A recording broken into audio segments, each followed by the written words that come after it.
ఏం చెప్తున్నారు మీరు అన్నట్టుగా మీరు అన్నదానికి కాంగ్రెస్ పార్టీ ఒక్క నిమిషం మీరు అన్నదానికి కాంగ్రెస్ పార్టీ తరఫున అనిల్ గారు ఏం చెప్తారో ఒకసారి చూద్దాం. ముందుగా మనం గఫూర్ గారితో మాట్లాడదాం. సిపిఎం మాజీ ఎమ్మెల్యేగా ఉన్నారు వారు. గఫూర్ గారు నమస్తే. నమస్తే. సో కాంగ్రెస్ పార్టీ చేస్తున్నటువంటి దానికి భారతీయ జనతా పార్టీ వెర్షన్ ఇప్పటి వరకు మీరు విన్నారు.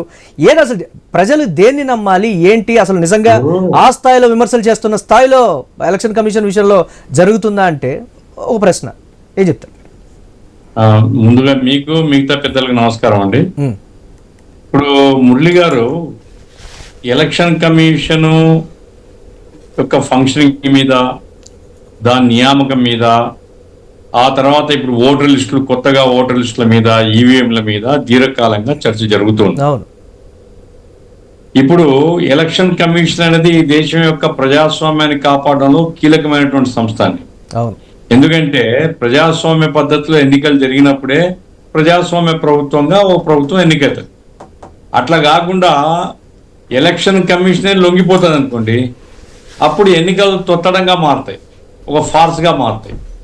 కాబట్టి ఎన్నికల కమిషన్ యొక్క స్వయం ప్రతిపత్తిని ఆచరణలో నిరూపించుకోవాల్సిన బాధ్యత ఎన్నికల కమిషన్కు ఉంటుంది. ఇప్పుడు ఎవరు మన వెంకటరెడ్డి గారు, సరే ఎమర్జెన్సీ నేను ఆ వివరాలకు పోను.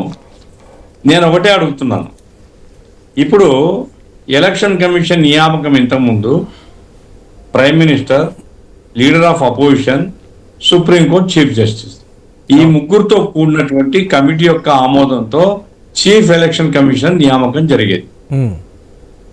భారతీయ Janata party chief justice of ఇండియాను తొలగించేసి ఆ స్థానంలో ఓ క్యాబినెట్ మినిస్టర్, అంటే మోడీ గారి కింద పనిచేసే క్యాబినెట్ మంత్రిని ఇంకో మంత్రిని చేర్చారు. అంటే ప్రధానమంత్రి, మరొక మంత్రి, లీడర్ ఆఫ్ అపోజిషన్, అంటే 2:1 అవుతుంది. అంటే వాళ్ళు ఏమనుకుంటే అది చేసేటువంటి పద్ధతి, ఏమనుకుంటే ఎవరిని కావాలంటే వాళ్ళని తెచ్చిపెట్టుకునే పద్ధతి. ఎందుకు చేసినారంటున్నాను. నిజంగా మీరు ప్రజాస్వామ్యాన్ని నిండుగా కాపాడే వాళ్ళైతే ఎన్నికల విషయంలో స్వతంత్రంగా నిర్వహించాల్సినటువంటి కమిషనర్ నియామకంలో చీఫ్ జస్టిస్ ఆఫ్ ఇండియాను తొలగించి మీ యొక్క మంత్రిని పెట్టుకోవడంలో మీకు సదుద్దేశం ఉందా? ఎప్పుడైతే మీ యొక్క ఆచరణ, మీరు ప్రజాస్వామ్యాన్ని గురించి గొప్ప ఉపన్యాసాలు చెప్పారు, ఎమర్జెన్సీలో జరిగిన ఎమర్జెన్సీ మీకు ప్రాణం పోసింది.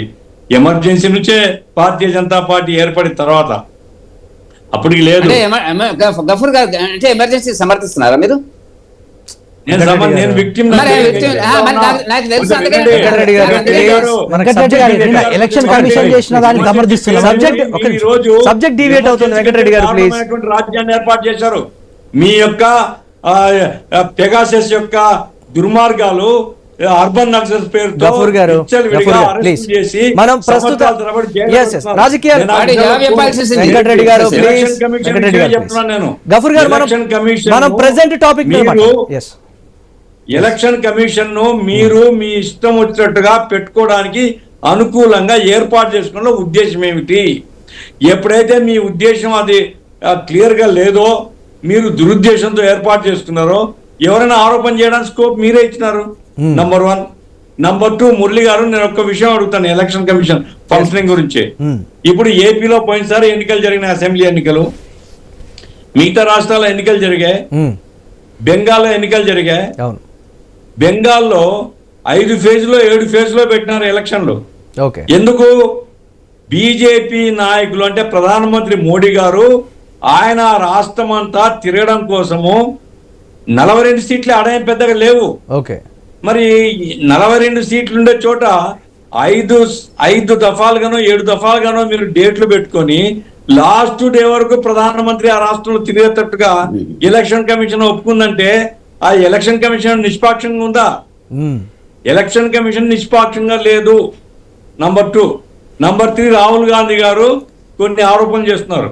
నేను అవేమి అధ్యయనం చేసినని కాదు, కానీ నిష్పాక్షంగా ఉన్నామని చెప్పడం కాదండి, నిష్పాక్షంగా ఉన్నట్లుగా రుజువు చేసుకోవాల్సిన బాధ్యత కూడా ఆ సంస్థ మీద ఉందండి. బీజేపీని అనడం లేదు, ఆ సంస్థ మీద ఉన్నది.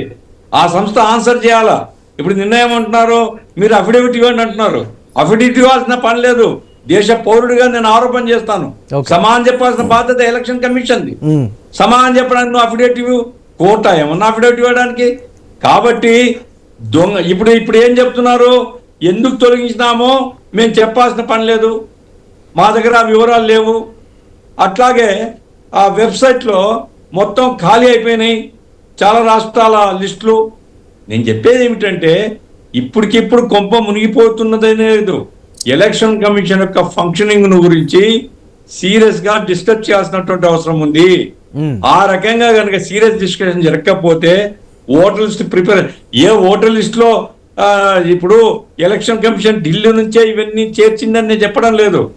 లోకల్ గా ఉండేటువంటి అధికారులే. లోకల్ గా ఉండేటువంటి అధికారులని సిపిఎం డిమాండ్ ఏంటి, సిపిఎం స్టాండ్ ఏంటి ఫర్దర్ గా ఎలా చూడబోతుంది? మా స్టాండ్ ఒకటేనండి, దీని మీద థరోగా ఎంక్వైరీ జరగాల. చీఫ్ ఎలక్షన్ కమిషనర్ సొంత బీజేపీ వ్యక్తిగా పెట్టుకోవడానికి వీలు లేదు, Okay. ఉండకూడదు. ప్రతి పౌరుని యొక్క అనుమానం Yes. సమాధానం చెప్పడం వల్ల Right. చెప్పలేకపోతే రాజీనామా చెల్లిపోవాలి తప్ప Yes, మాట్లాడదాం. ప్రతిపక్షానికి Yes. మీరు అన్నట్టుగా మాట్లాడే హక్కు Yes. ఉంది. Yes. మాట్లాడతారు ప్రతి మాట Right. కూడా మీరు సమాధానం చెప్పాలి తప్ప Yes. మీరు బీజేపీ